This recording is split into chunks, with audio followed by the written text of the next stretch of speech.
Good morning, Aotearoa. It's July 29. I'm Zoë George, and this is the Podium, Stuff's podcast devoted to the Birmingham Commonwealth Games. The action's hours away from starting, as you may hear in the background, but before anyone takes to a track, a pool or a field, we have an opening ceremony to get through. So let's get straight to the Stuffs team on the ground who managed to get a couple of last-minute tickets, Rob van Royan and Ian Anderson. Ian, fun fact, Europe's youngest city is Birmingham with nearly 40% of its population aged under 25. How does that make you feel? Yeah, I'm helping out the aged this evening by my presence here in Birmingham. Where are you right now? We are at Alexander Stadium, which is the venue for the opening ceremony for the 2022 Commonwealth Games. And what's the security like? Tell us about what it was like getting into the stadium. Yeah, we caught a media bus from town and had pretty smooth travels in here. Obviously, we get looked after a little bit better than the general public. There was a notable police and security presence, but looks like very family atmosphere so far this evening. People are flooding into the stadium. Wow, that would explain the the internet connection. Have you managed to find anything good to eat yet? What's on offer at the stadium?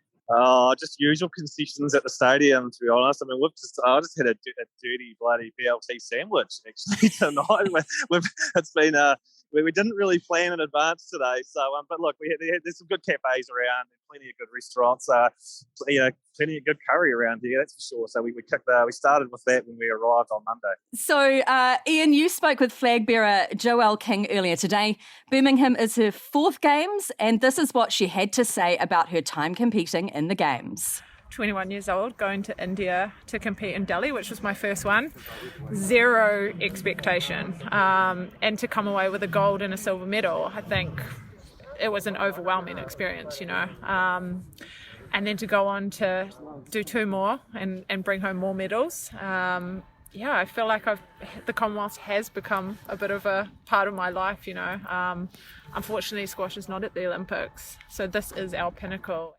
That was Joelle King. Ian, was King showing any nerves when you spoke to her? After all, she's defending Gold Coast gold in both the singles and doubles.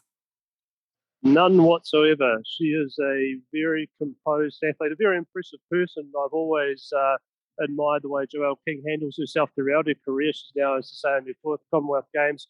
She looked enthusiastic, she looked calm, she looked keen. She's really going to be one to watch and a well-deserved choice as flag bearer.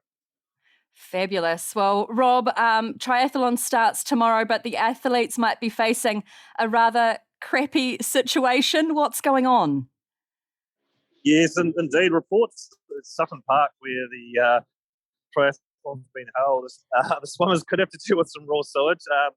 Organisers have been quick to quell concerns, but there has been a history of sewage leaks into the area there, including 2013 when thousands of litres of raw sewage was spilled into the area. So there's been a number of articles here in recent days about the fact that athletes might have to deal with that. Oh, goodness. You also spoke with flag bearer Tom Welsh about where he was when he got the flag bearer call-up.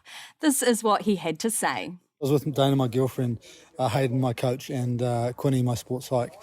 And I kind of like, what was that call? That was just from Nigel Avery asking me to be flag bearer. And I'm like, was it? Because it didn't sound like it was. So, I was still processing it. I got back to him the next day and kind of said, I'll do it.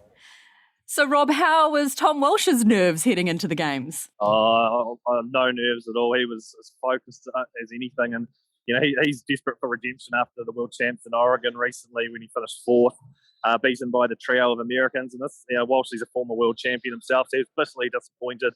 You know, he doesn't have them here, obviously. But, Jacko Gill, fellow Kiwi, and they've got history. And when I mentioned Jacko Gill to Tom Welsh, he basically said, look, if Jacko could beat him if Tom has a bad day, but Tom basically said he was untouchable if he fired. So, he's very confident and very determined to get that redemption. Oh, so maybe we might be chasing gold and silver then. Oh, look, I expect Jacko Gill to go. He performed well at the World Champs.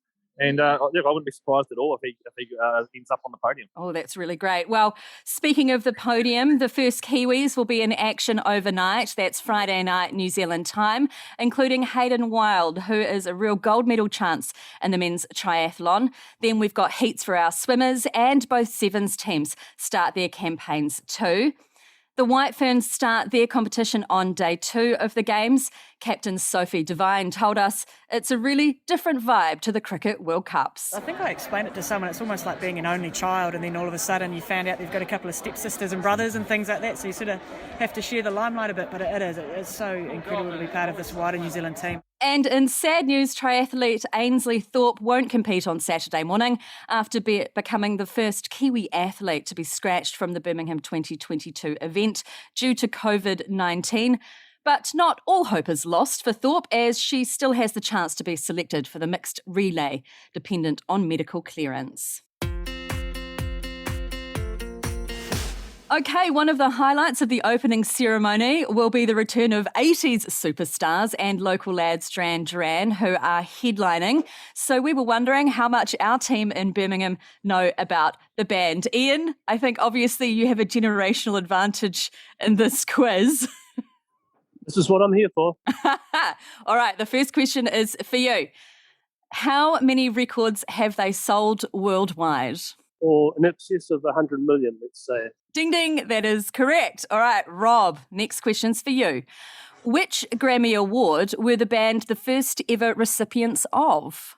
Oh, geez. This is, could we have some questions about Black Sabbath, please? Honestly, I've got no idea. I'm going to have to pass this one over to Ian. I was going to say, can I buzz in? Yeah. That would be the best video, directed by Russell Mulcahy, Hungry Like the Wolf. Hey, from 1984. Nice. Well, we'll give Rob a pass on that because neither he nor I were born at that time, showing our age. Right in my wheelhouse. Yeah, in your wheelhouse. All right.